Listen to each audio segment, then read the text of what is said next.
What's up, guys? Let me get this music.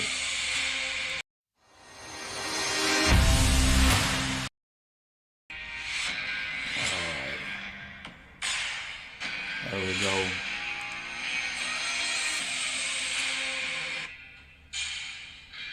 Hey, what's up, guys? Let me get this music. We got everything going on right now. Give me a second. What's going on, guys? I apologize about this. It's been a while since I've been live, so I was monitoring on my phone and I was trying to see where all my feed is. Let me know if you guys can hear me. We're going to be talking about if it's a good idea to be a diesel mechanic. Welcome, everybody. I'm going to be sharing this information. This is going to be a live. It's been a while since I've actually done a live like this, so bear with me. Let me get back in the groove of things, but I got some good information. If you guys don't know who I am, I'm a diesel owner here in Dallas, Texas. I'm Adam with TAT Express, and we're going to be talking about, is it a good idea to be a diesel mechanic? So what's up, guys? If you guys watch my channel and you want to chime in on what you guys, let me see, about the border plane, it's a banjo, Washington reply, what's up, shaking out, what's going on, guys? Let me let a couple more people get on. We're going to be talking about diesel mechanics and if it's a good idea to be a diesel mechanic. So if you're deciding whether or not, if you're trying to come up with that, I'm going to give you the insight. Like right now, I'm going to tell you with 2021, we got a lot of people looking for diesel mechanics here in Dallas. So if you guys are diesel mechanics, let me know. I'm going to answer some questions. I'm going to let more people get on the live. I'm going to show you, let me give you some live feed here. Let me see here. Got a few guys here.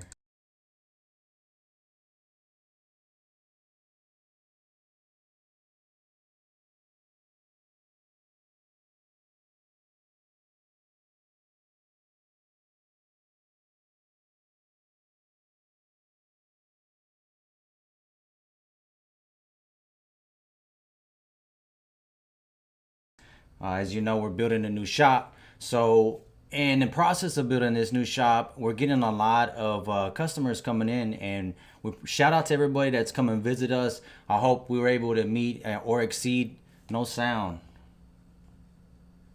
Can you not hear me?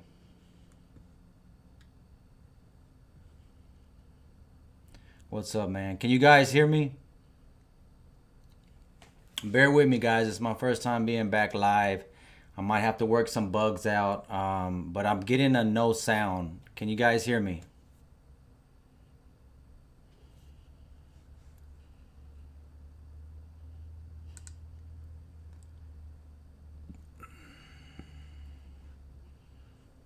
Okay, he says I'm all good. He says all good.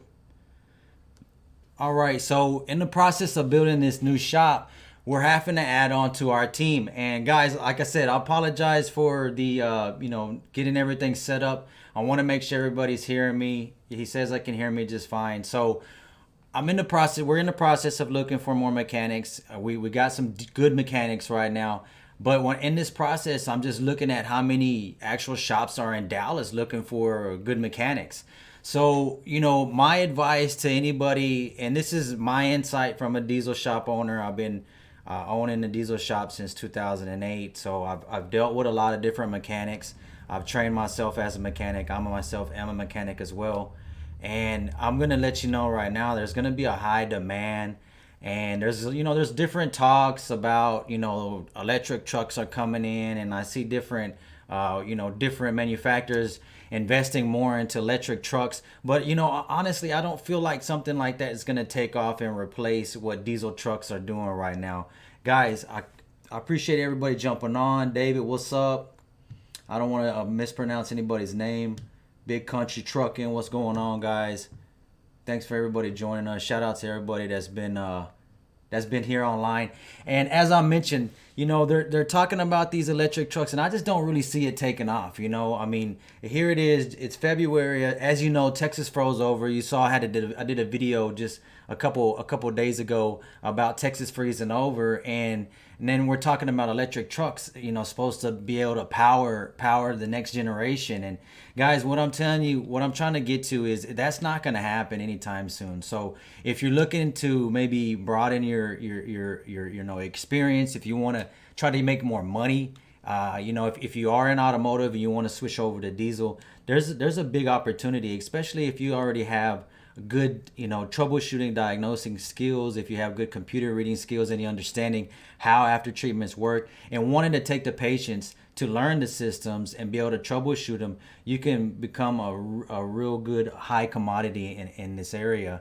In Dallas, at least, I know we've done a few lives before, and I remember some techs talking to me about not getting paid too much in some areas.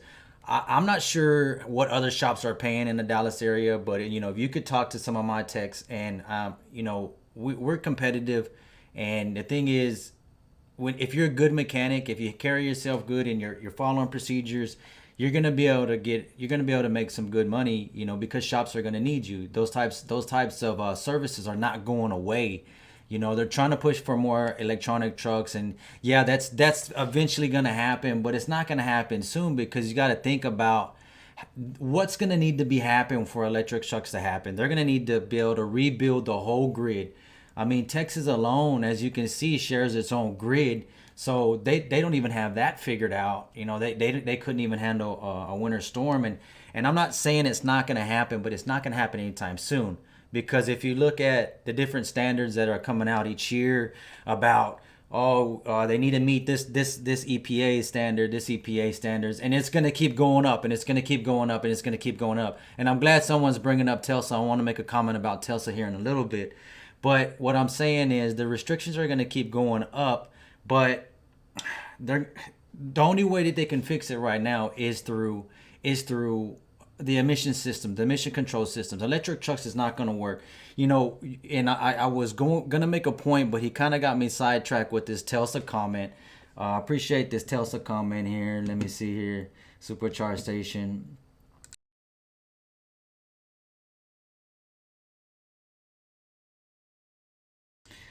You know what? I was gonna make a comment about Telsa. Let's go back. If you want to look at Telsa as a company, and I'm gonna make a real quick comment about this. If you look at Elon Musk, which is the owner of the business, and look what he's investing in. When you have that many people investing in your company, where are you gonna want to invest that money in, or where is it gonna be best? It's gonna be in the best interest for the shareholders, right? So if he's not even wanting to invest in his own business, what he's doing is investing it all in Bitcoin. It's just a way to park the money in a safe place, because he doesn't feel like Telsa's gonna do what it needs to do, electronic wise. I mean, car wise. I mean, it's a good idea, but you're gonna have to have the whole grid rebuilt, and it's not gonna happen anytime soon. And that goes back to diesel mechanics and what diesel is gonna do for the long run. And even Texas is not there's drivers out there that aren't complying with EPA still right now, and they're still using older trucks. So even if they do have EPA, what is it? I saw it EPA Evo 7 right now, Evo 8 or whatever they're calling it now. And there's still guys out here with non-emissions trucks running in Texas. So I mean, they can make as many in regulations as possible. And I'm not saying a pre-emissions truck is better than a truck that has emissions on it. I'm not saying that. There are some good trucks with emissions. You just got to keep maintaining them. So basically, is what I was trying to get to is there's a bunch of questions or a bunch of comments. Let me get to these comments here. Everybody says they can hear me just fine. Let me know where everybody's watching from, man. I'm trying to bring the spunk on. It's a little late. Been working all day. I've been up all day trying to get this project done. As we're building a new shop here in Dallas. Hopefully be moved in by next month, the end of next month. I'm going to be sharing some more videos with you guys, and I want to go live more. I want to stay on the tech topic because diesel mechanics are needed. Guys, if you are interested in being a diesel mechanic, or if you're in a diesel mechanic in an area that's not that high of demand, you might want to think about relocating, especially in areas like this, like Dallas. Dallas is pretty much a hub. There's just like any other major city, there's going to be Amazon moving. There's going to just be a lot of work for you. So if you can understand the system and be patient about it, come into some shops you're going to work at. There's going to be diesel mechanics with really bad attitudes, and that's things, it's tough. I understand it's hard work. It's heavy work. You have to be patient, but It just sucks to have that type of mentality. So guys, if you are a diesel mechanic, try not to have that type of mentality and break that. All good. What's going on? What's going on? Let me share some of all this here. Let me share some of this with you here, guys. Everybody's on here.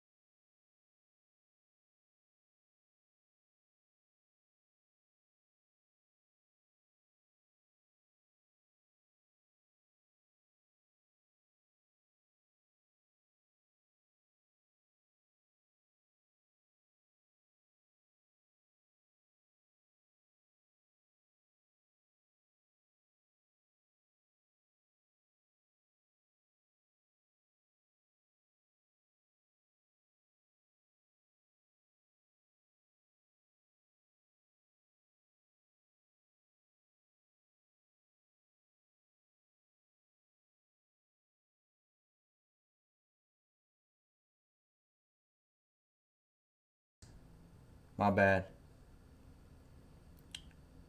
I'll fix that. I'll fix that, man. I'll fix that. Yeah. Sorry about that. Sorry about that. It's my first time back live, guys. I got you. I got you. I appreciate that. What I was getting at too, and what I was getting at about us trying to move over to electric trucks. Imagine how much waste it's gonna cause to start producing more batteries here in America, and start making more. I mean, that's just gonna create so much more waste. Not only that, but keeping up, and they're gonna have more coal stations or more hydro plants. They're gonna have to create more energy. It's gonna happen. It's gonna happen. Like for example, Australia, I'm not saying they use automated cars, but they already have like a green grid. And I don't mean to get off too much off subject, but it's interesting because you look at this about I'm trying to read all you guys' comments. I appreciate you coming in. So you look at Australia, and I'll make just a quick comment about this. Australia has already got like using their power grid. A section of their country is already using renewable energy, solar panels, and we know what solar panels do in the wintertime. We understand that, but what they have already were able to produce or able to collect so much energy that they can't even use it because it's so much energy they're able to collect. And that's pretty interesting because once you're able to collect that much energy, then you can develop more items to be able to use that energy later. But we're far from that right now. We're way far from that. So that's why I go back to diesel mechanics being needed, and there's going to be a long needed time for that because there's so much structure that needs to be in place before that to happen more cross country. That might be more isolated where hubs are more isolated and they've already got their power plant or their power stations, but still it's going to be tough. It's going to be tough. All right, guys, what's up? I wanted to do that share screen with you guys, and I still think that I can, but I'd have to add the audio, and then I don't wanna lose you guys. Guys, comment if you guys have any if you guys got any input. If you guys are mechanics, you wanna share your input. Like I know some guys that work from Cummins, and I know you can make some good money out there. You may be in the field. I know that a lot of the good positions are taken in good cities like Dallas. So if you are interested, holler at us. TAT Express, we're looking. I'm taking applications. I know that there are other places in the area looking, and so check it out, guys. Let me catch up on some of these comments. I appreciate everybody's support. I wish I could switch back to this share screen so you can see all this action because everybody's still online. I'm planning on coming online more to do more lives. I just wanted to jump online and talk about this, this diesel. If you guys are interested in being a diesel mechanic, and I didn't mean to go off too much off different subjects, but it all goes in line about the future of the diesel mechanic and how much is going to be needed. It's not an easy job, guys. It's not an easy job.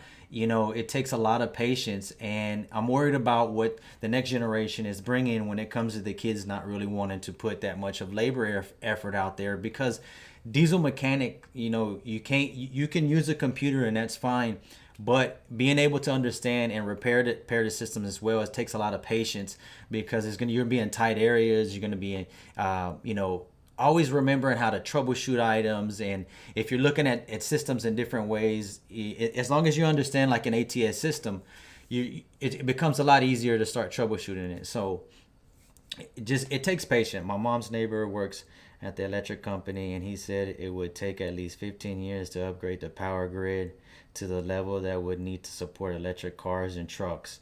I would say it would take more than 15 years, because not only would people have to agree to it, and nobody can agree to anything to get anything done.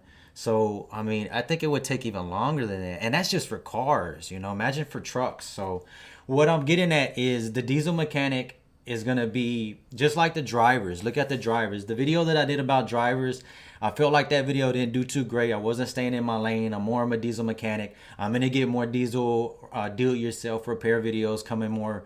I know that you guys like the how to change tires and how to change that. When we get into the new shop, I'm hoping to be into the new shop by next month, so we can get some more videos like that. It's cool. We got some new cameras, new lights, so I'm really excited about shooting some more content to you guys. And shout out to everybody. I'm glad that everybody's joined us this evening. I was kind of worried about too many people joining, but there's some more topics that I want to cover. But today, like I said, I wanted to say on about the diesel mechanic. And hey, excuse me, I just drank a coffee before I jumped on. I noticed most of the diesel repair shops in my area, including the shop, they don't really do rebuilds and rebuilding engines and transmissions. Too much time wasted. Orlando just said that he says that the diesel repair shop noticed not rebuilding engines. That's a lot of work, and I'm glad that you bring this up, because we're on the same kind of path as that. We get overhauls in, and we get engine swaps in, and there's a lot of work that goes into rebuilding engines, and not all the time customers want to pay that money up front, and that's a lot of money that shops have to invest, and time to be there working on that. And then sometimes when the engine's completed, not all the time the customer is ready to pick up. So it's an investment for shops. It's an investment for shops, not only money but time. So that's probably why you don't see that many rebuilders happening. And you got to be careful. One thing I want to mention, we got this, I wanted to use my platform to warn you guys about some more items. There's these guys out of Colorado, and I'm sorry that I didn't even script this tonight. I just wanted to jump on, talk about diesel mechanics, share some information. We just had to freeze, and capital reman out of Colorado, guys. Don't mess with those guys. They're big waste of time. So if you guys are looking at an engine or swapping an engine, don't waste your time with those guys. Please respond to my question. What do you think about the performance reset tool? The OTR performance reset tool, he's asking me about this tool.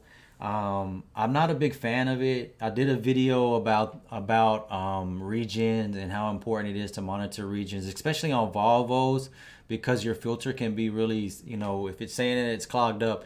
And what an OTR scanner is, and I'm probably OT, whatever, that type of scanner, all it's going to do is just try to reset the computer. But if you have either a built up soot in your filter, or it needs to be clean, or you have excessive buildup by another issue going on, then all that's doing is resetting it, and you can possibly cause damage later on down the line. So I want to mention that, because that's something that I've been brought up to me before. So appreciate that question. Let's talk about how any of us are going to make money with this gasoline that's going to hit $4 a gallon. It's really just bad planning, guys. It's just really just bad planning. And this winter storm that really took a hit on not only Texas, but I noticed it took a hit across the whole country. I mean, I was reading that. Union Pacific, which is a big rail company, that's a major rail company. That's bringing carts in through, through the West Coast, bringing big carts in from the ships. I mean, they shut down, 72 hour shutdown. I mean, there was, Stevens Transport shut down. It was, I mean, guys, if you were watching the news, Dallas, Texas is not. I mean, I know the Northerners are used to that type of weather, but we were not. I wish I would have been more advised about the extreme weather that we experienced, because man, it was tough. I didn't know that we were going to be that below freezing for that long, and possibly without power, and it's just. Okay, been working on heavy equipment for over 20 years now. It's rewarding. The heavy wrench says he's been working on heavy equipment for over 20 years now. It's rewarding. You know, once you build a if you're a profession, and that's not exactly the word that I'm looking for, but if kind of like a specialist, or you wouldn't be even a specialist, but starting off and working on diesel engines and being able to learn that trade is always going to be with you. So yeah, I mean, you can take it anywhere you go. And once you build that ability, you can. I mean, you can. It feels like you can pretty much fix anything. To be honest with you, in my area, the money is made in service trucks, mostly from the OT. I mean, road service is man, that's a tough world, man. That's a tough world. That's a really tough world. I've done road service before, and I'm glad that you brought this up, guys, because I want you guys to be safe out there when you're doing road service. I remember this time when I did a road call, and it was really early in the morning, and I just opened my shop up, and it was back when I was off of Finn Road. And this company just calls me in. It was a fuel company, and they called me in. It's like, hey, we got a truck that lost air, and he's off of 45. So I go down there, I go on 45, and I see the truck, and I see the guy, and I can see where he already ran off the highway. It was a grassy ditch. He ran off the highway and came back onto the highway, but by that time he already damaged some air fittings and lost his air. So he was dragging his truck. His truck was his trailer is being dragging his truck is dragging his trailer up, trying to get it back on the street. And I mean, there's road signs in the ditch and everything. So I'm like, wow, so I get under there, and I figure it's a valve. I had to go get the valve, and I come back, and he since he lost air to the trailer, he drug it. He just completely drug the trailer back onto the street from the mud. So the cake was just so built up. So I'm trying to get this cake out of there. As soon as I get it out, the dude tries to drive, and I'm there. So it's just be careful, guys. Some drivers are gonna be in a rush, and then I had to go back and argue with the company because they were like, hey, he just lost. I said, dude, this honestly, the guy fell asleep.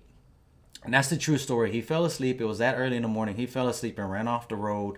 He didn't want to tell his company what really happened.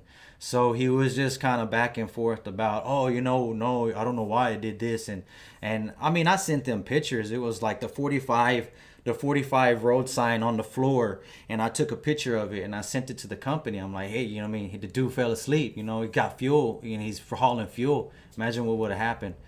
But I mean, guys, just be careful with road service. That's why you're going to get paid that high dollar to head out there, and make sure you have your cones out. Make sure you take your precautions. Make sure you take your time. Don't let the driver rush you, guys. Drivers, nothing against you guys. I know you guys have pressure. You guys are on the clock, and you guys got to meet your deadline. You want to make this load so you can make money. I'm not blaming nobody. I'm just saying, technicians, drivers, be aware of these situations. It can be very dangerous. Okay, it said Nokia company, look for online prototype, never push the truck down the hill. They still on trying European version. Haha, I saw that video. What is this? I heard they were going to under a bunch of fraud.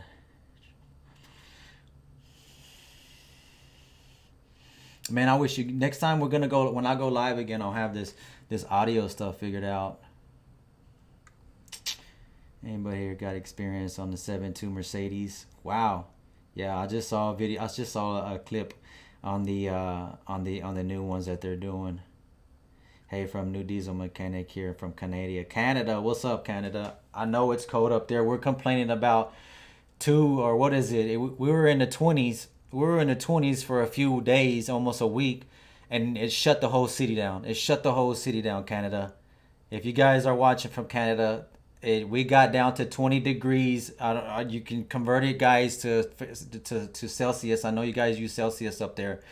But I saw a clip that was somewhere in Canada that was like negative 30, and you guys were just pumping away. The streets were still passable.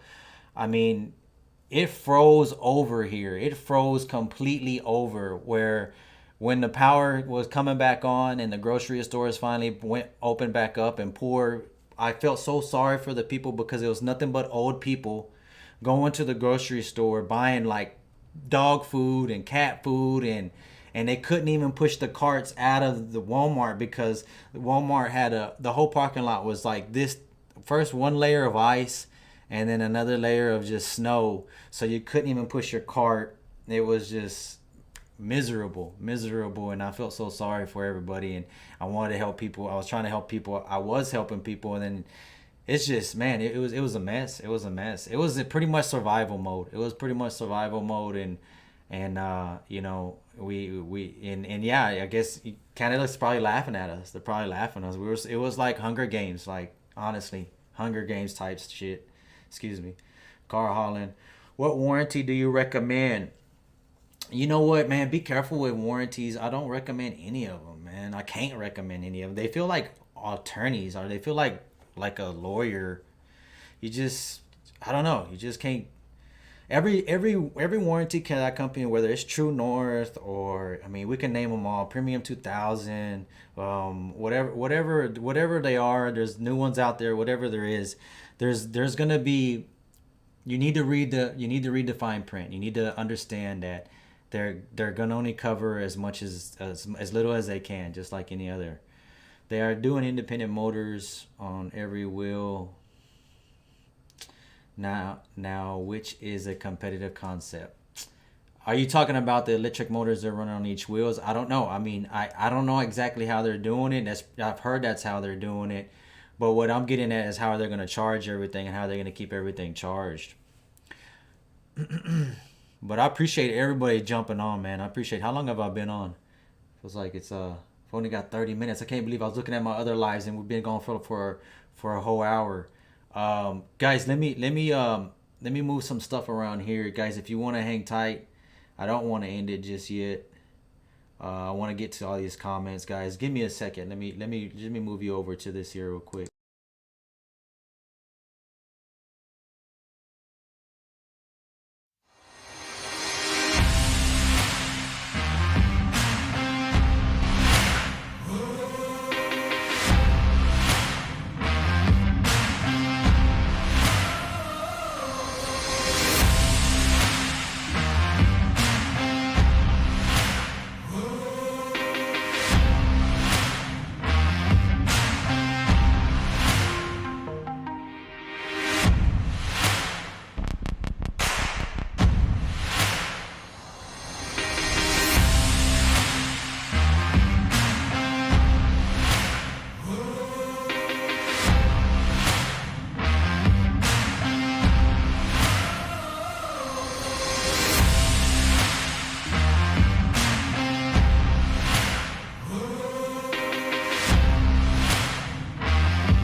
All right, guys, I'm back.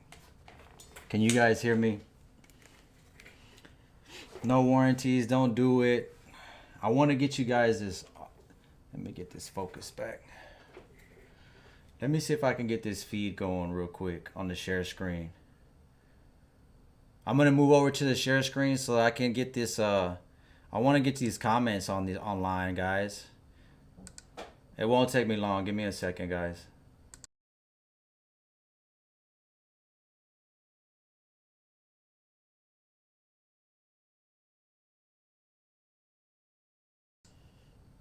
Test, test. There we go. All right. Boom, boom, boom. Look at this. Here we go. Look at the live right here. We lost some viewers. I'm sorry about that, man. Do your thing. Okay, okay. Let me try to catch up, everybody. I do road service, not fun work, Daniel. Thanks for that input. Yeah, like I said, man, it's dangerous, man. Can you guys hear me now? Can you guys hear me on this share screen? What can cause that? Audio good. Cool. All right. I do road service. This guy right here, looks like he's from Russia.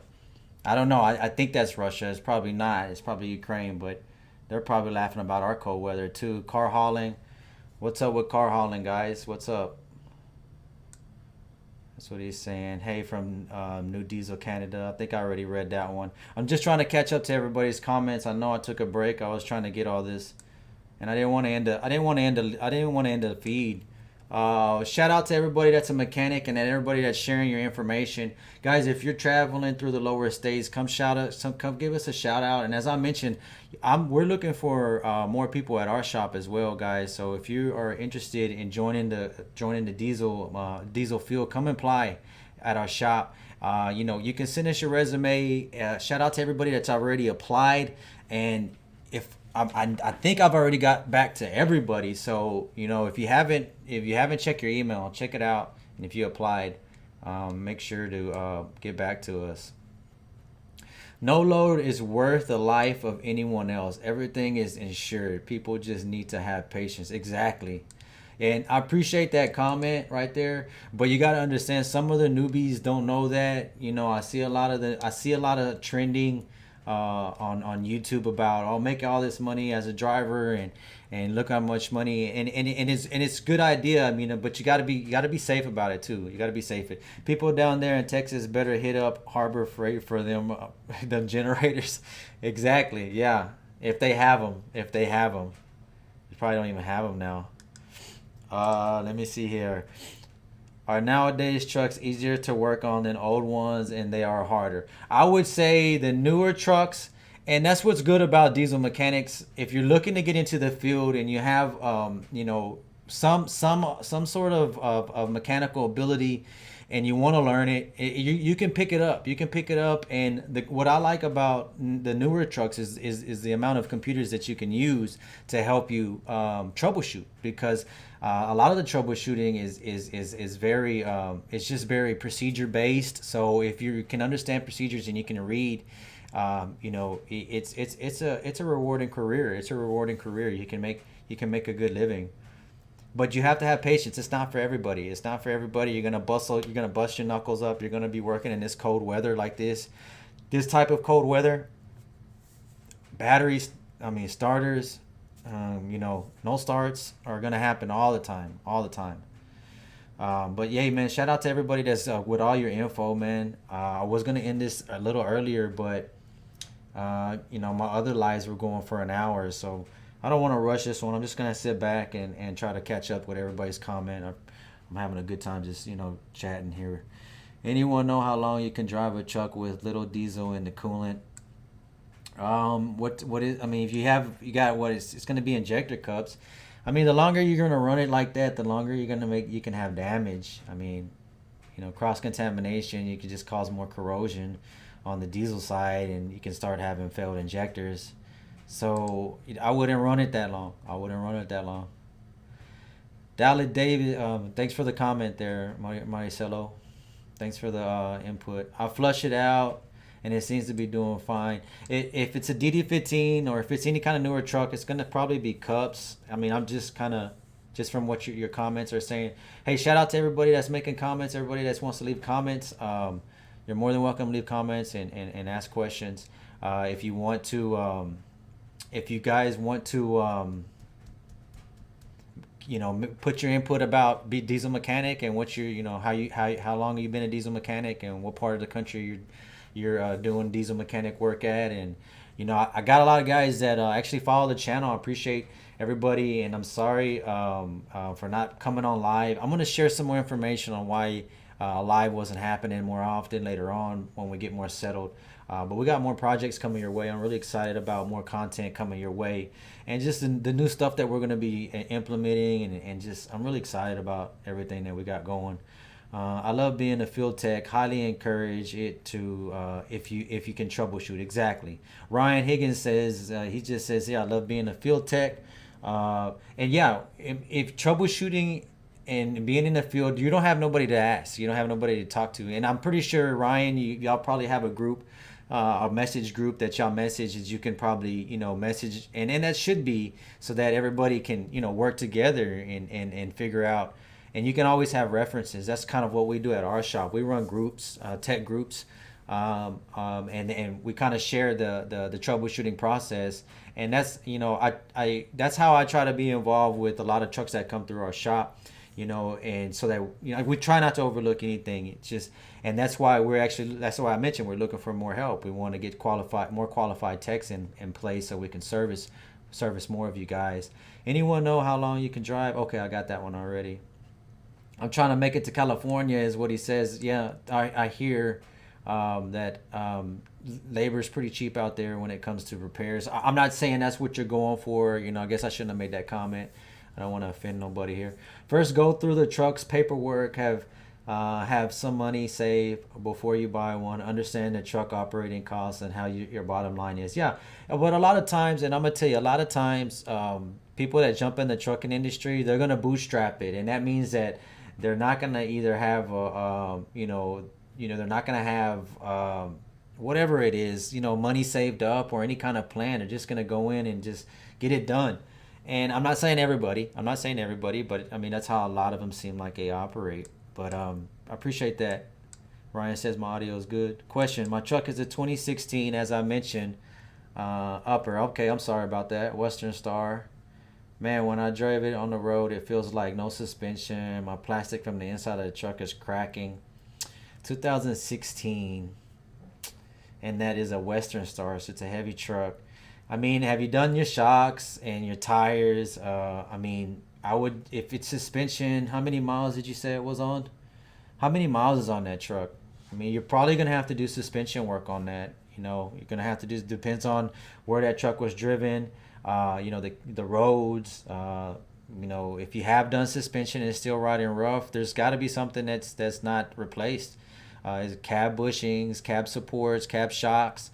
When we do shocks, we try to advise the customers to do them all at once so that you can feel the benefits of having new cab shocks, front shocks and rear shocks, and not, having just half of that repaired. But I appreciate that. I replaced the shocks. Okay, what about the cab shocks? Have you checked the bushings and all that as well?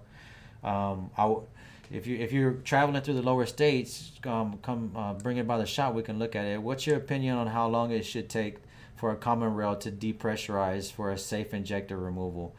I would say, I mean, if you wait 30 minutes, it should open. And crack it open slow. Just crack it open just a little slow. Wait about 30 minutes. You should be fine. I mean, that's on a DD15. It's, most of the time it's not going to hold pressure for, longer than 30 minutes. It's going to have some pressure. So don't just crank it open. Just kind of, tap it open a little bit, crack it open a little bit, let it leak down. We're going to be getting some more, I want to do some more videos about this type of information that you guys are asking about. I'm really excited about that. Remove the line from the pump first and depressurize it, crack the rail. Yeah, basically what Ryan's saying here.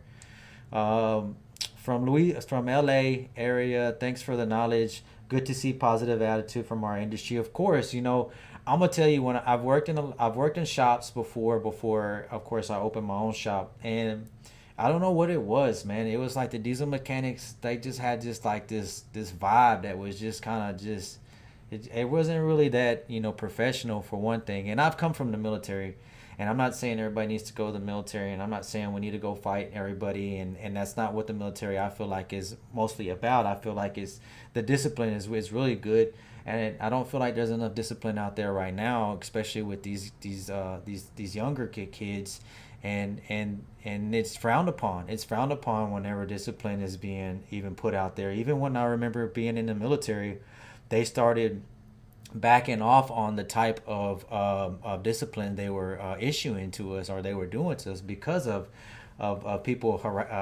complaining about not being able to handle it. So I just feel like that just takes that affects people, because it just makes them soft. I don't know, maybe I'm not, maybe shout out to everybody that's, I'm sorry if if that's too pushy. Please put a shop here in Pennsylvania, and too many trucks here. Pennsylvania, you know what? I think that's the second time I've heard Pennsylvania, and I'm working with me and my manager have been working to put our processes in place so that we can add on quality people to be able to service you guys across the nation, and that's taking time. And of course, that we're building a new shop right now. So as process goes on, I do want to get reached out to you guys, but when I see those type of comments, it makes me just like I'm way behind. I'm way behind. I feel like diesel in the coolant injector, cuz Ryan says he's the field technician. I'm thinking ISX. I mean anything, a D13 or DD15. Everything's got the injector cups now. So use a Peterbed 389 2020 Cat 33406 or a C15 for car hauling. Are you asking me? Or is that's what you're saying? You're using a 2020 with the Cat 3406. That's considered a glider. That would be considered a glider in the US, if you're in the US. I'm just saying, I guess you are in the US, or you're not in the US because of your name. I'm not sure if you are, if you're not, but cool, whatever. I do 7 cars, work with okay. Cummins, thanks brother. Yes sir. Cummins Field Tech in South Carolina, 23 years. Dang, Ryan, shout out, bro. I was so what do you most? He's a Cummins Field Tech. Cummins is a good company. Cummins is a good company. Like we're setting up training for Cummins at my shop, and that's something that that we're offering at my shop. So even you can take that anywhere you go, the training that you get through Cummins. It's really good. It's really good when you're able to learn a certain or any platform, and you're able to learn it. You can take that into any practice. So I was a regular car mechanic for 21 years. Just switched over to diesel last year. It's so much easier. Yeah. The only reason why I laugh is because I can't work on cars. I mean, there's everything just feels so cramped. Like everything's so tight, and even with I feel the same way with Fords. They feel really cramped. They feel really cramped, and then in some Fords you have to remove the cab to do major work, and that's even just more work because nothing ever just comes off and comes back on easy, especially when it's that time to do that type of work. 640K, no suspension work at all. 640K. What type of car you said you do? It's a car hauler. I noticed these car haulers. Is it custom chassis or what type of truck is it? I've seen those type of trucks, and yeah, those suspensions can be pretty tough on those things, especially car haulers like you mentioned. I've never worked on gas, LOL. Gas turbine engine, gas turbine, DD15 military. Yes, sir. We used to do a lot of field work for coal mines in the area, but that industry has been hit hard by the recent years. And you talk about coal. I mean, what just happened? I feel like that's gonna probably bring coal or hydro plants. Like there's a hydro plant that's close to where I live, and I noticed they didn't lose power in those areas. So, and coal, I mean, there's just, I know that they're talking about, a lot of people are talking about global warming and global change. And it's weird because you look at you look at Jeff Bezos. If you just saw what he just did, like Jeff Bezos decides to, go off and just focus his time on climate change.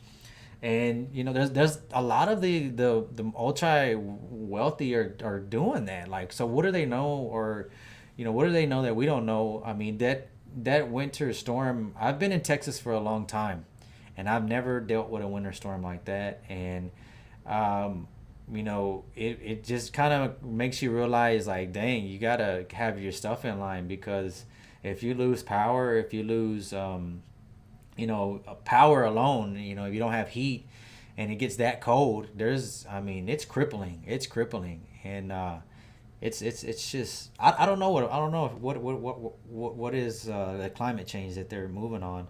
Quick question: my 2015 Cascadia. I didn't mean to get off subject, guys. 2015 Cascadia, DD13, keeps popping up a code when I start going up a hill. It's 33. It's gonna be low NOx. Always pops up. I did park regen. How many miles is on your DD13? If you're going up hills, usually when you go up hills and you pop up some kind of NOx, you're either creating too much NOx. So if you got to make sure you don't have any kind of issues with like clogged fuel filters or clogged air filters. If you're everything's going efficient with the engine and running like it's supposed to, and it's not creating excessive soot, then look at the mileage. If you haven't had your filters cleaned or your EGR looked at, EGR cooler looked at, have those items looked at, because once you start building up soot from running the truck after a while, the engine can either start building up, create more soot by having a clogged EGR cooler, having a clogged intake sensor. Just that soot just gets built up in the system. So this is kind of why we suggest a soot cleaning, and I brought it up in some of my other videos, and we do that at our shop. So I know some shops were like, what is a soot cleaning? And I understand, hey, not everybody's going to do soot cleanings or ash cleanings as well. But, it's basically just cleaning out the system. There's, your intake sensor, your DPF, differential pressure sensors, all those type of sensors that are going to be affecting how your air fuel is going to be working. And, it's whatever's going to happen upstream is going to go downstream. So if you have issues going on with the engine, of course you're going to have issues going downstream. So that's just kind of why I bring that up about the engine. Is it worth to go to school to be a Caterpillar certified mechanic for a shop? It depends on what they're going to pay you. Depends on what they're going to pay you. Because I would imagine if Caterpillar is going to send you to school to train you and to come be a certified mechanic for their shop, I feel like they're going to be able to control how much income you're going to be able to make by creating like structure around what your ability or what your options can be. I mean, corporations are like that. Corporations, they have to be like that. They're too big. They can't make everybody a president or a vice president or a lead or a senior. They got a lot of people already. It would be amazing if you would make a video pointing those parts to take off care. I would like to know, there's so much different type of suspension. There's so many different types of suspension, not only on trucks, but on trailers as well. So car haulers are very unique on their suspension. What I would suggest you do is either, take it to, you can't make it down to us, take it to a suspension shop, have them look at it. Somebody that works on car haulers, they'll be able to help you more. Can I delete the ATS on my truck DD15? Because my mechanic told me that I can't. I mean, I'm gonna do a video of what a delete is and why deletes are, and that's another video that I've been working on, and I'm gonna get that produced. And what I want to explain is why deletes are so iffy, and you got to be careful about what deletes you use, and you got to make sure you get a good delete. And but we don't do deletes. I don't do deletes. I know you guys have reached out to us. So we don't do deletes, but I'm gonna do that video. I'm gonna try to educate more of why these deletes are so iffy, and you got to be cautious about them. It would be, okay. I got that already. Got that. No regular Western Star 5700. Okay, I'm sorry. I know you said that earlier. Western Star is a heavy truck. If you may have to do front leaf springs. I don't know how your shackles are looking. I don't know how your front end's looking. If your kingpins, have you checked your front end? Have you, has the front end been raised up? Has everything been checked out? Just kind of looking at the bushings, kind of seeing if any bushings moving, any rubbers getting pushed out. Um, I need to get a truck coach technician's license. Can you please recommend me a good book? I need to get a truck coach technician. I don't know a good one that I can recommend you, but I appreciate the question. Can you recommend us a good book? Well, you know, mostly what I read is manuals, and you're gonna learn more reading. Well, you're gonna have to learn the manuals, even if you learn these platforms. DD15s are gonna be around for a good long time. It's gonna be a while before they redesign it. They're going to be adding more things to it probably, but DD15 is going to be around for a while. So you won't have to learn a new platform for a long time. I would say, just look at how long the 60 series was in place before they replaced it. It's going to be the same thing with the DD15. It's going to be around for a long time. And so is, Cummins is this, the ISX is the same thing, and Volvo. Volvo has not been changing a lot of what's going on with their engine. Their platform pretty much stays the same. So that's kind of why I like sticking to manuals. Some third-party literature may not cover in depth of what you're going to be looking for. So that's why I always try to recommend manuals, just because that's what you're going to be working on. Look, if you're going to be working on a certain type of engine, you want to that's the engine you need to learn. It's always good to get knowledge. People hire for it. Yep. People do hire for your knowledge, yep.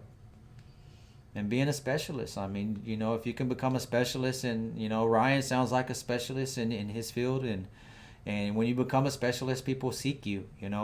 People seek you, and you're able, even here. At my organization, I try to build a lax environment. We're not kind of like hey, let's get pushing, but work has to get done.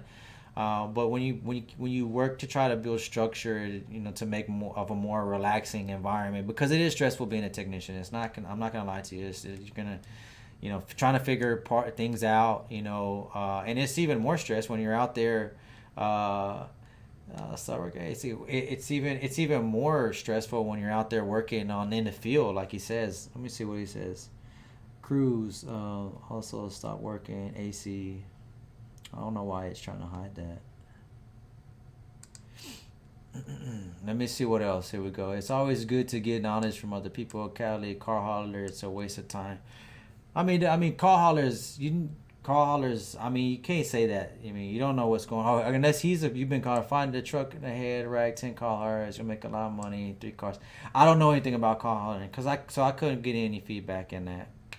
I couldn't put any feedback on there, but everybody needs cars right now. It goes back to I wanted. This is something that I didn't bring up earlier, and I guess I'm saving it for now. I guess, and I'm glad I remembered it. You talk about cars. Cars are gonna be moving. And we go back to being a diesel mechanic, and how much of a demand is gonna be there because of, and I get excited about this because you think about. If you look at a lot of businesses that in the past, when this pandemic happened and whatnot, a lot of them started, the ones that didn't actually have to shut down, like the trucking, it was an increase. It was an increase across the board on food, produce. Produce is the same as food, dry goods. It was all across, just straight straight up. An increase. Okay, so now you have this winter storm. This winter storm caused a decrease, and where everybody was worried about, Chinese New Year is going to slow this down or whatnot, and then you have this winter storm that end up, shutting people down and shutting supply chain down, and it just created an even higher demand. It's just, and another reason why it's not going to stop. If you look at the stock market, it looks like this. It looks like what all the ratings are, not the ratings, but whatever. It's going up and down.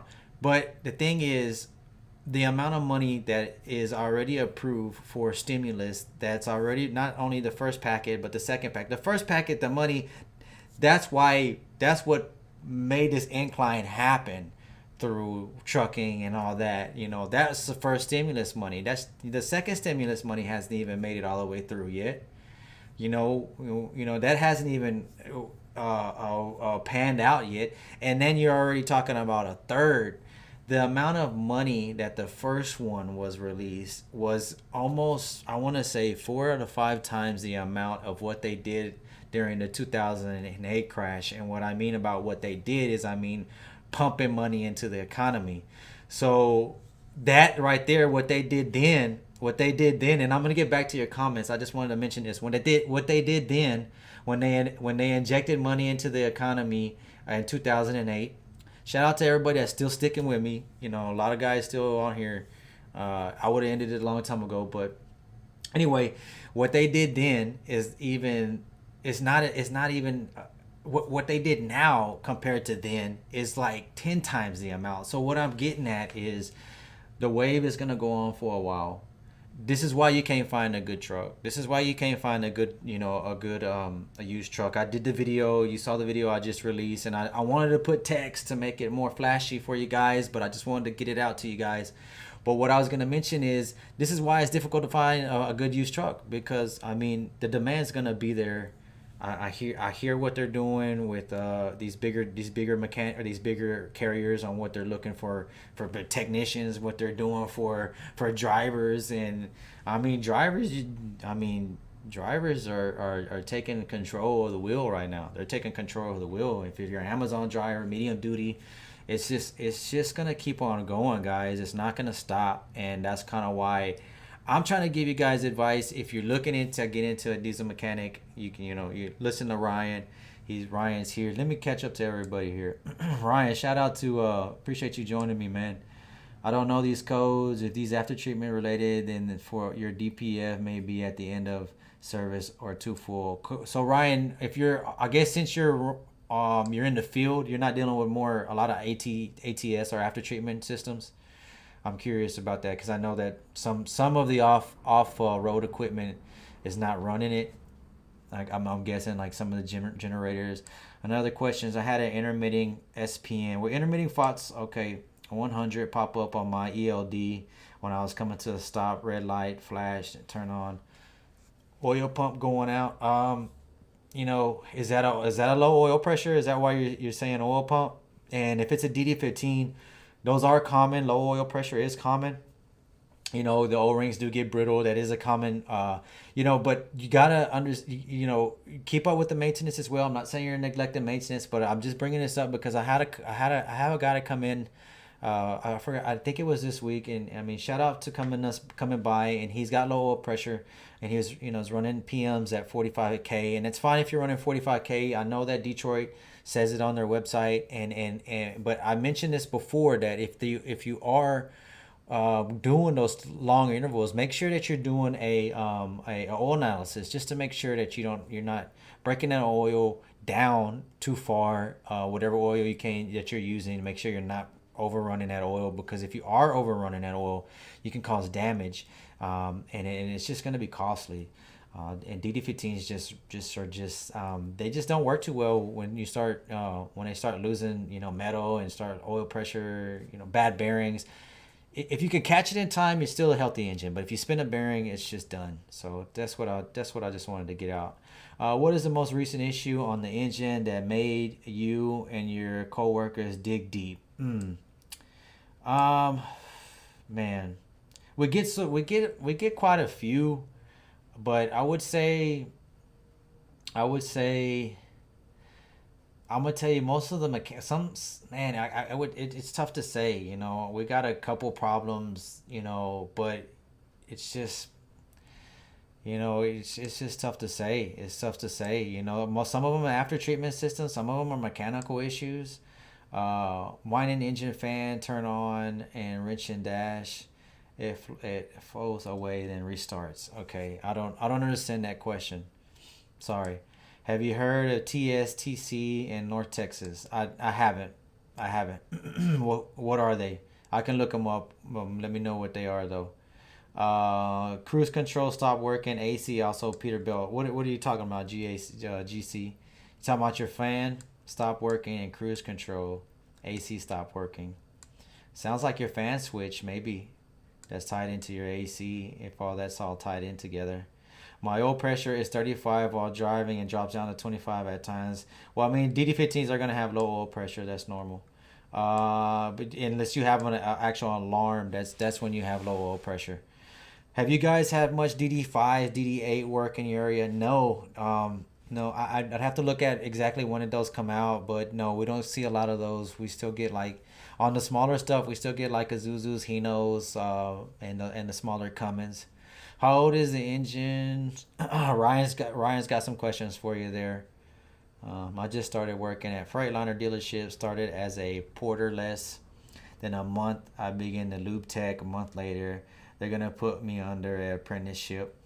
Any advice you can drop for me? Um, I mean, if you can get hold of manuals, I would start reading the manuals, Miguel. I mean, I would start reading the manuals.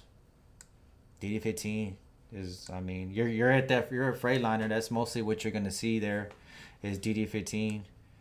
And if they're gonna let you get, they're probably not gonna. You're probably not gonna get to work on them though. I mean, most of the time dealerships like that, it's gonna take a while. It's gonna take a while before you can actually get to work on the engines.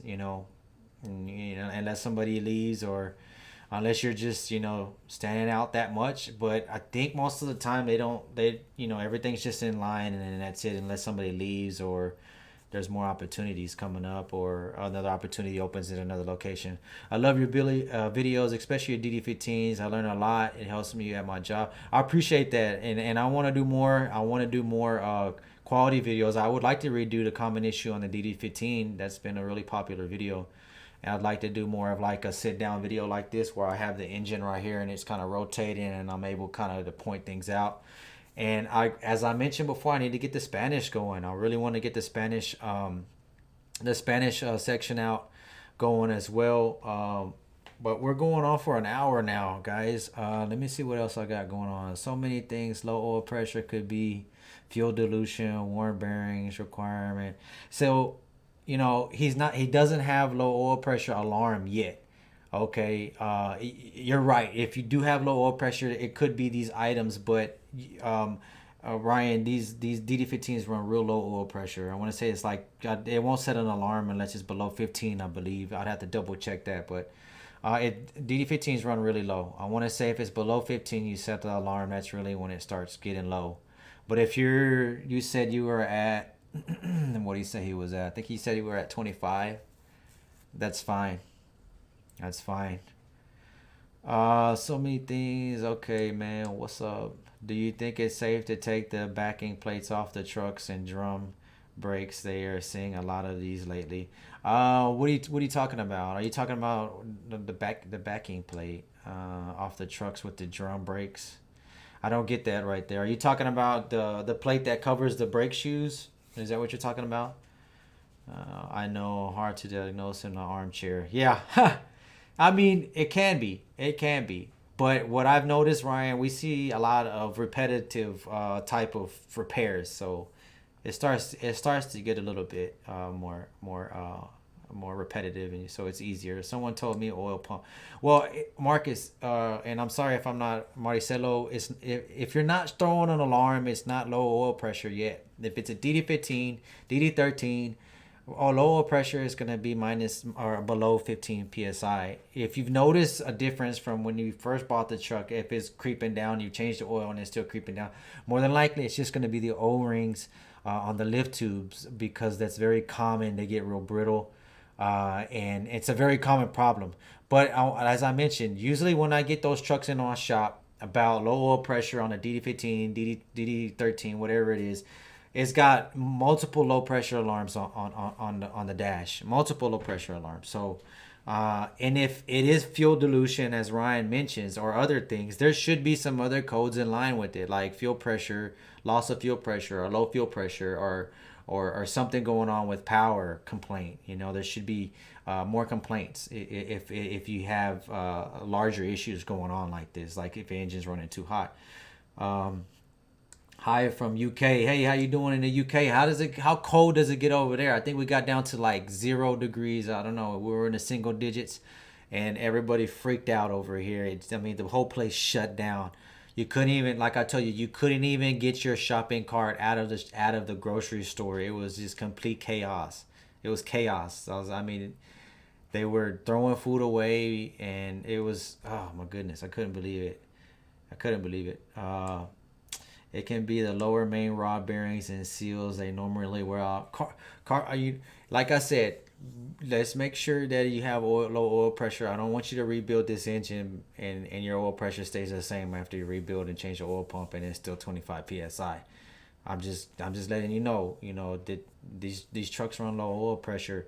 If you haven't set an alarm, or you don't see a major difference from when you first bought it from now, then that's gonna be normal. My DD15, every time it starts in the morning, my oil pressure is always at 75 because the oil's warm. I mean, the oil's cold, and it's gonna warm up, and you're gonna lose pressure. It could be oil pump. Normally recommend drop. Okay, that's if it is the oil pump. Ryan's got it down already. Ryan, most of my jobs after treatment issue. Today's engines are pretty shot, but after treatment stuff is newer and still has issues. Yeah, but after treatment system, and I honestly feel like, and I'm gonna try to get it out there. As much as I'm gonna try to grow this platform, I'm gonna try to get it out there. But I honestly feel like hydrogen is gonna be the way out. They can. I don't know if you guys have seen it, but they've already injected it in the intake, and it's like a small kind of like the same as APU is what they call them, APU, whether you're gonna run AC or and what they're doing is they're creating the hydro and they're injecting it in the intake, and it's basically just creating a clean burn that is actually cleaning the systems. And I don't know why it's not getting that much traction. I don't understand why it's not getting that much traction, because it actually increases horsepower as well. I mean, so I don't understand why it's not getting that much traction. Normally recommend. Okay, I'm catching up to all these comments, and I think I'm gonna go ahead and end it, guys. I've had a good time. I probably don't seem too excited, but I'm actually really excited. I had a long day today. But I'm glad to be back on live with you guys. I plan on going live again this weekend. I'm gonna try to get that what is a delete video completed for you guys, so that gives you more explanation on what deletes are and why they're so. You got to be out there and you got to be correct. I mean, you got to be cautious about these. Okay, no problem, brother. Anytime. How many miles should I wait between oil changes? I would say no more than 25, man. I know that you're, Detroit, and people are gonna say 50, but if you're gonna do 50 and you want to do 50, make sure that you're doing oil samples at least, and they make it simple now. You can go online and you can find somebody that you can send your oil samples to, and they mail you bottles, and you do the little suction thing and put your oil in there at the end of your oil changes and mail it to them, and keep that record, all your PMs, and that way, okay, if I'm gonna do 40, if you want to go extended PMs and you want to try that out, and you see that your viscosity is dropping, and you shouldn't do that, then go back to your whatever's comfortable for you. I would recommend, if you're not running any kind of oil samples, to do no more than 25. So that's what I would recommend. I've seen DD15 not flag low oil pressure codes until 6 psi is at idle. Wow. Yeah, I mean you're right. I mean, usually what I don't like to do is, if a driver is saying he's got low oil pressure, but it's not setting an alarm, and that's why I asked him, and you can look back at my other videos. Drivers are going to be the ones that are going to tell you what's going on with that truck the most. As a technician, don't shut that driver out. That driver is going to be everything you need to know about that truck. He's the one that's with that truck more all day. He knows everything that's going on with that truck. So if I ask the driver, hey, did you notice the oil pressure was higher before? Or and I'm just saying, this could be the response. Well, I never really noticed my oil pressure. Okay, well, if there's nothing to reference it to and you didn't see a major drop and it's still within specs, then I can't say that, hey, it's your oil pump or your mains or whatnot. If you're saying you saw it at 6 psi, I mean, that's pretty low. That's of course below specs. But 15, I mean, below 15 is really where it should be throwing the alarm. I'd have to double check to be exact. You are amazing. It's still very educational, just listening and to everyone. Yeah, man, I like doing this too, man. I want to get more. I'll probably get some guests, but I like communicating with you guys. Shout out to everybody that's always, I'm sorry if I haven't been able to reply to everybody's comment, and it's not that I don't want to, guys, and I know that it's just kind of overwhelming sometimes, because I have the shop that we got going on. I have the move. I have the build for the new shop. We're trying to complete that to be moving in next month, and that's wrapping up. And I didn't know that that was going to be such a big task, man. It's such a big task to build something like that. And I'm really exhausted, and the process really takes the fun out of it. The process really takes the fun out of it. How many miles should I weigh between? Follow your engine manufacturer's recommendations, plain and how you can see your engine, light duty, severe duty. Most of the time, it's going to be severe duty if you're doing any kind of idling. I would follow severe duty. I like to follow severe duty. I know there's going to be light duty, and there's different types of recommendations that they're saying the severe duty and whatnot. But like I said, I would definitely stay with the severe duty. Let me keep moving along here, guys, so I can. How often are experienced diesel techs actually doing engine work compared to changing starters, heat shield, alternators, water pump belts? It depends on what shop you're at and what kind of work they're getting, Orlando. If you're an experienced diesel mechanic and you're good at troubleshooting, most of the time you're going to be doing troubleshooting and working on after treatment systems most of the time, and that's what you're going to be doing. If you're experienced in a certain area, like just engine overhauls, and then say for example that's all you want to do when you move to that shop, or if you go to a different shop and you're like, I only do engine overhauls and that's all I want to do.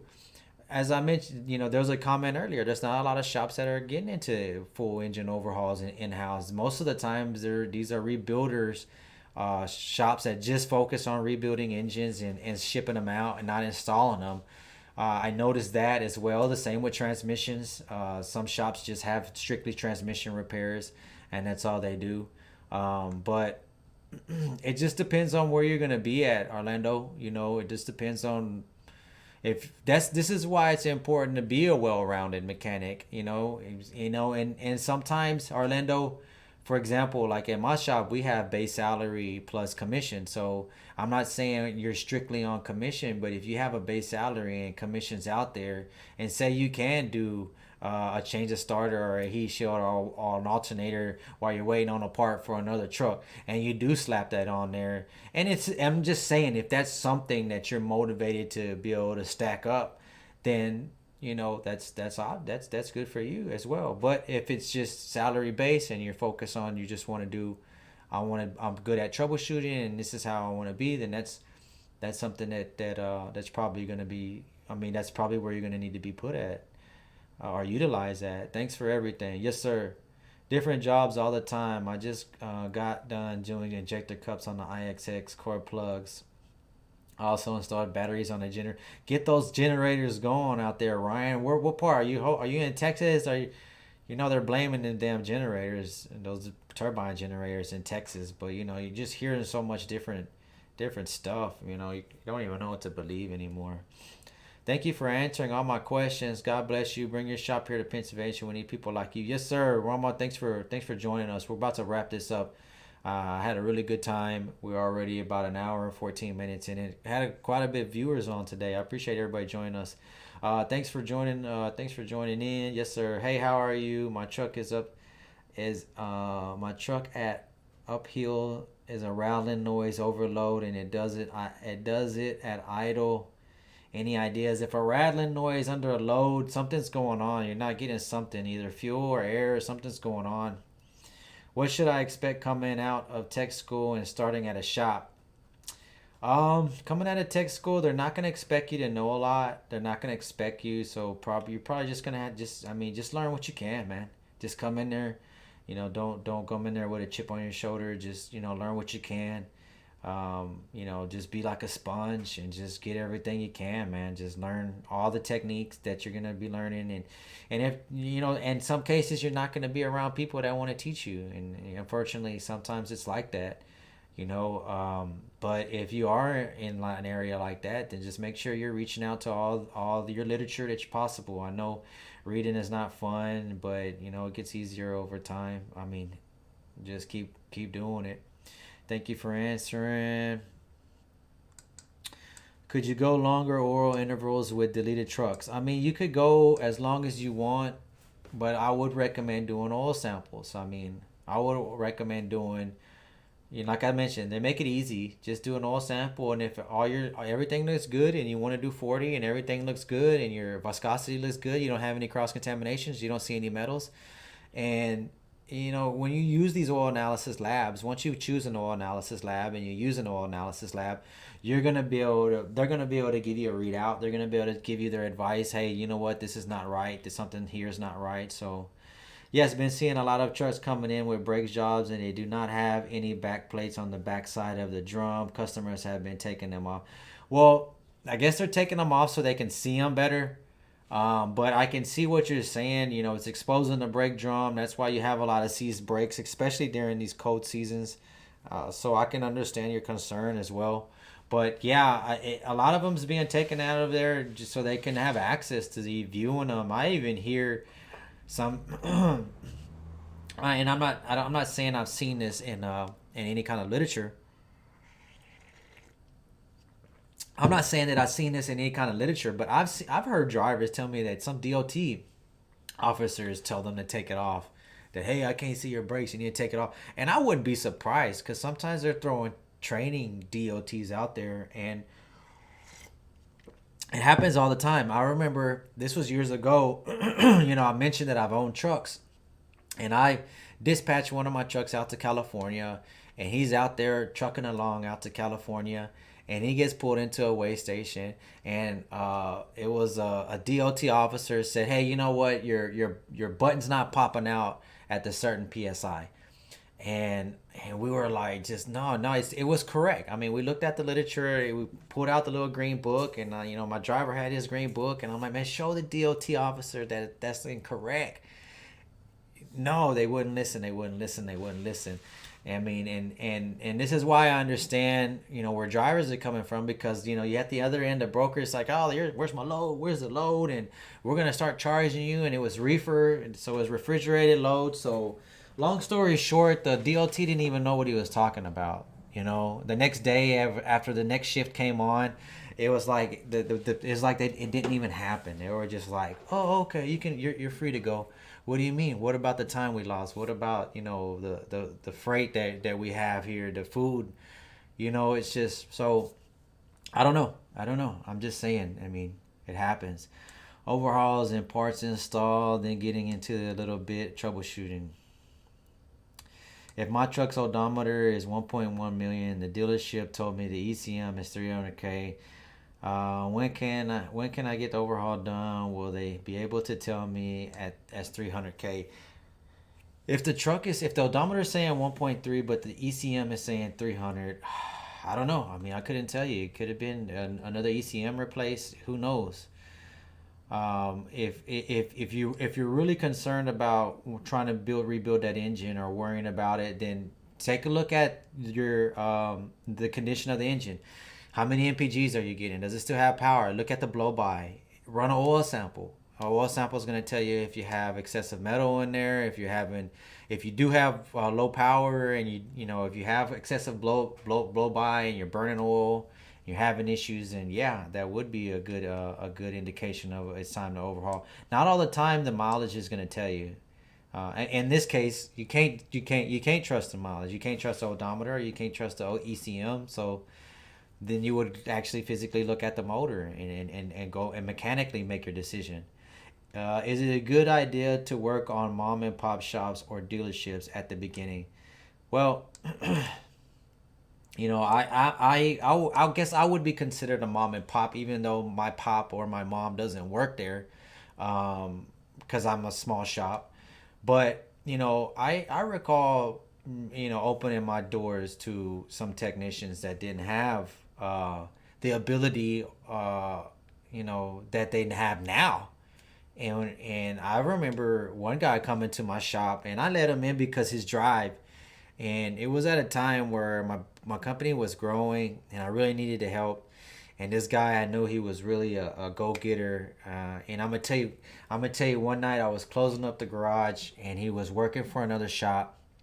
that was close to my shop, and I guess he was walking home or whatnot. And I'm lowering the overhead doors. It was late at night. I was working by myself. I think I was running like a 3-bear by myself. And I don't even know why I'm getting emotional. I guess it was just to kind of think back about then. Anyway, so I'm opening the garage and it gets stuck. This kid just helps me, and he's a technician too, and I know he's a technician. I knew him. Long story short, he helped me out that night. I decided to hire him on. He comes on with a shoebox. I mean, this is what he comes to my shop with, a shoebox of tools.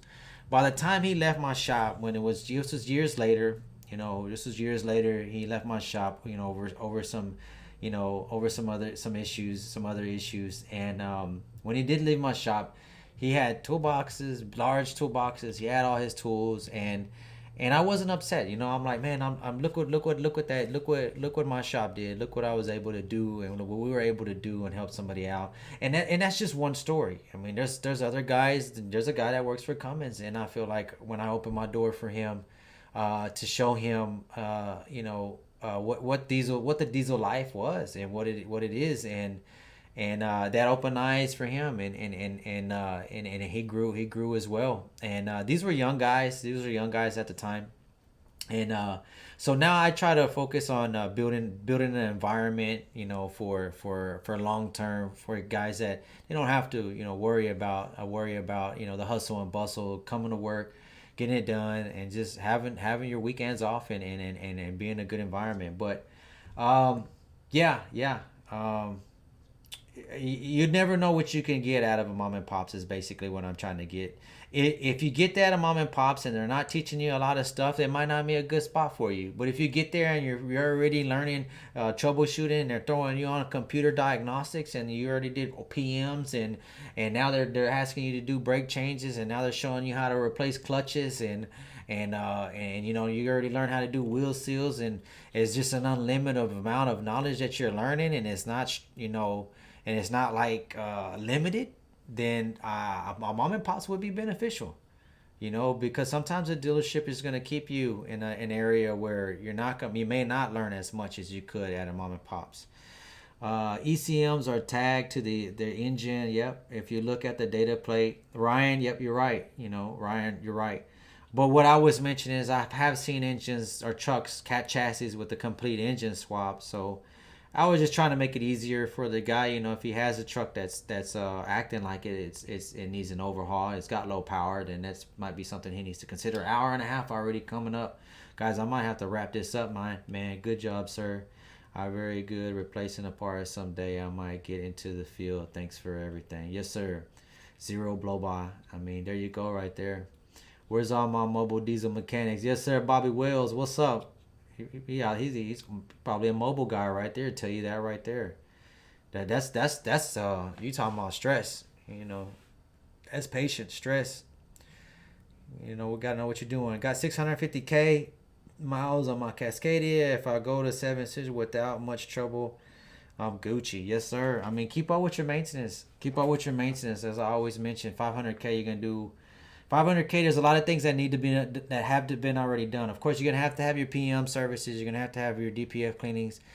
Those things are going to need to get done sooner or later. If you wait too long, then you will have issues with that. That could cost you more. But you know what, guys? I think I'm going to go ahead and wrap this up. I had a great time this evening. Everybody, Transport just on. Let me go back over here. Transport, where you been, man? What's up, man? I know, Transport, I'm going to share some more with you guys on why I've been absent. There's just a lot of stuff going on, man. There's a lot of stuff that we got to keep going, and trying to keep everybody moving. But I appreciate you joining. It feels like I haven't seen you in years. I know, right? Well, hell, we've been through the pandemic, or we're still going through the pandemic. I've seen memes all over the place. I'm tired of living through historical events, and I feel it, man. It feels like we're living through historical events, and everyone's about sick of it. But I appreciate you joining me, Transport, man. I appreciate you, everybody coming on, man. I'm glad everybody enjoyed. Hope everybody learned some information. We're gonna be doing another live. I'll try to do another live this weekend. I don't want to commit too much right now, but I really do like jumping on, man, and just shooting the, bro. Where you been? I'm here. I don't even remember the last time you've been live. I don't either. I think the last time I went live, I was showing you the spot. And we just finished pouring the rest of the cement yesterday. And I'm excited about that. And I'm going to be shooting some aerials and some updated shots. They're going to be starting just wrapping things up over there finally. We had to pretty much shut down for the week. We had to shut down for the whole week, of course, with this blizzard. But hey, man, thanks for everybody for jumping on, man. Shout out to everybody for joining us, man. There was a good turnout to guys. Appreciate everybody's support. We'll be back again. And again, guys, thanks everybody. Thanks for all the support. And make sure you guys are safe. Yeah, no, I used to go every Sunday live, man. I'll go live again this Sunday. We have a lot of stuff going on. Comprehensive engine cleaning system. You know that Diesel Force comprehensive stuff, Victor? Yeah, man, I'm good, man. My life is good, man. Life is good, man. I appreciate you. I appreciate your concern. I know what we were going hard, man. We were going hard for a whole year. Going live every Sunday and still putting out videos like every week and running the shop and man, it's a lot. It's work, man. It's a lot of work, man. I'm actually looking to get more people on to help with the content, man. Yeah, but it's just tough to find good people with experience and dedication. You know, everybody's moving along. Benefit removes buildup, EGR intake. Victor Diaz is bringing up Diesel Force. Only thing I don't like about Diesel Force is where's the stuff going? You're putting the foam into the intake and it's gonna, degrease everything. And what if a big piece of soot gets thrown into the intake? Is what my concern is. It could cause cylinder damage. Is what my concern is. I don't know. I understand. I've seen Diesel Force before, and I've looked it up, but that's what I'm concerned about. What if a big chunk of soot gets into the intake? And Victor over here marketing diesel comprehensive. I know, right? Victor. Anyway, guys, man, thanks for joining us. I appreciate everybody coming on today. I'm gonna be jumping on again this weekend, so we'll see you next time. An hour and a half already. Appreciate everybody's support, and again, guys, you be safe, and thanks again. See you guys next time.